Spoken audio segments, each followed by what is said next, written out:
Good evening everyone and welcome to another little Tenerife news update. It's going to run through all the latest little bits of information that you might want to know if you are coming over to the Canary Islands or in specific Tenerife, which is where I am. If you are new to the channel, I am Andrew. I do live here in Tenerife, here in Los Cristianos. We do have little regular updates on the channel as regards to information for anyone travelling over. We've got a whole variety of videos on the channel as well, live streams, etc. So a big welcome, and do check out the other videos. If you are returning, welcome back.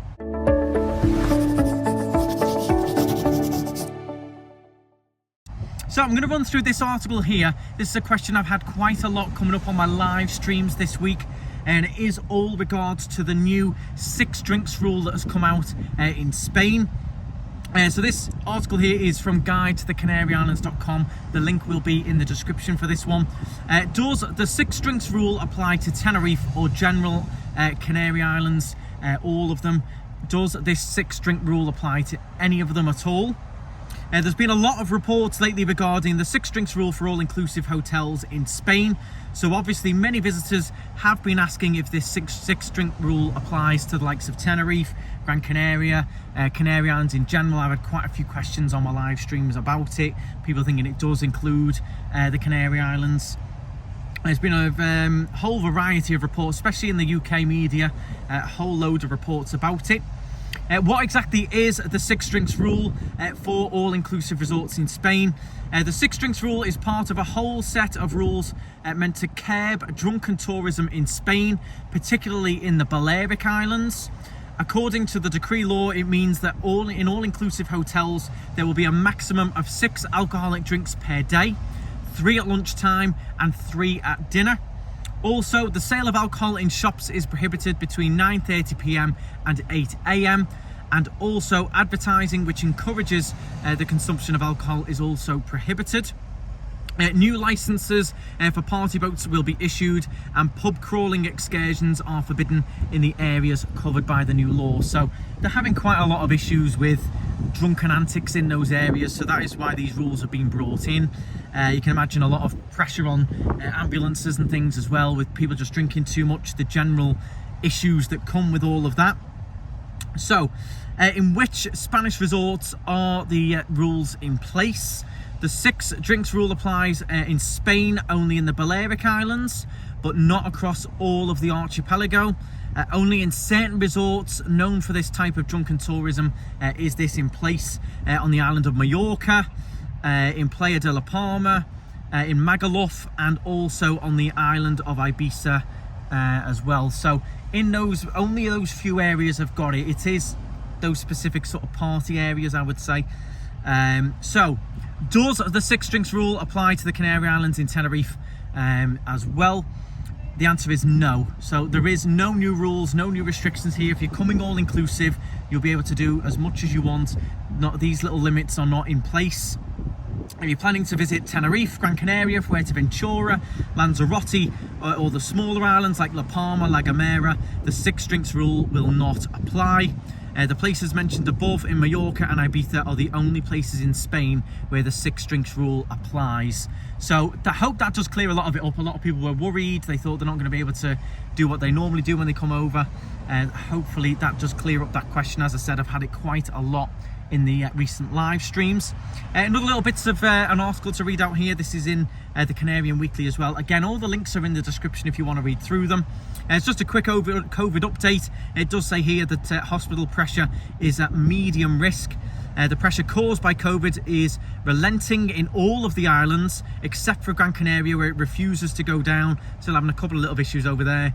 In the rest of the archipelago, the percentage of hospital beds occupied by COVID patients is at a low risk or in a situation of controlled circulation. But Gran Canaria is still medium risk. So here in Tenerife, extremely low. As I mentioned last week, the hospital's under no pressure at all with COVID patients, which is fantastic because recently we did drop all those new rules. We dropped the masks, etc. Dropped all that, and we still remain very low for COVID. So that's absolutely fantastic. Really, really good, that one. The other question I'm getting quite a bit is all to do with driving licenses. There has been no agreement reached between the UK and Spain in terms of residents changing their license from a UK one to a Spanish one. That is completely separate from if you're a tourist and you're coming over to rent a car. As it stands, I do have a rent-a-car company over here. There are no changes, no limits, no restrictions. If you are wanting to rent a car on a UK license, there are no restrictions with that. If you are slightly worried about, you know, maybe a picky police officer pulling you over or something, if you are in the UK, pop to the post office. It's £5 to get an international driving permit, just in case, if you do feel like you want to have one with you, just in case. Not expensive, not hard to get. Just pop down to your local post office and you can get one really easily. But yeah, it's to do with residents. There is no agreement there. So if you're a resident here and you're on a UK license and you want to change it to a Spanish one, you will, as it stands, have to now take a Spanish driving test, which you've got to go through a theory, you've got to go through a full practical test as well. So it's become a little bit complicated if you are moving over here or you have moved and you haven't changed your license. For me, thankfully, I changed it quite a few years ago, so I've got no worries over that. But I think people were confusing it a bit with if you were renting a car. I did get quite a few of those questions. So as I said, no changes for that. If you are worried, grab yourself an international driving permit and you've got it for wherever you go. It's only £5, not megabucks.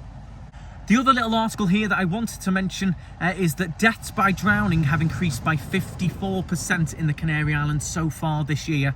I always raise this topic in quite a few videos. I did show a live stream a few weeks ago where in the middle of our live stream, chilling in the bar, someone was in a bit of trouble just off the coast there in Los Cristianos. So it's just another reminder, do be very careful. If you're going out in the ocean, try and have someone watch you. Do pay attention to the coloured flags on the beach as well. They determine you know, how safe the water is to swim. If it's a red flag, avoid it completely.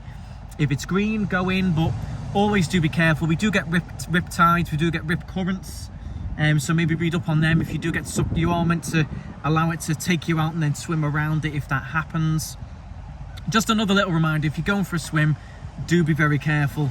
We have seen another increase in drownings. I mean, that does tie in with a lot more tourists coming over. It's just a reminder to definitely stay safe if you're having a bit of a swim off one of the beaches. In other general bits and bobs from me, I've been out and about doing various live streams. It has stayed quite busy in my opinion. I believe at the moment, from what I can see, it's busier than it normally would be in the quiet time of April. I think the bars and restaurants are still very busy, parking still very busy, the beaches when it's been sunny has been busy as well. So I think we've stayed very, very steady, if not busier than we normally would be. A lot of people planning to come over in May as well, which is fantastic.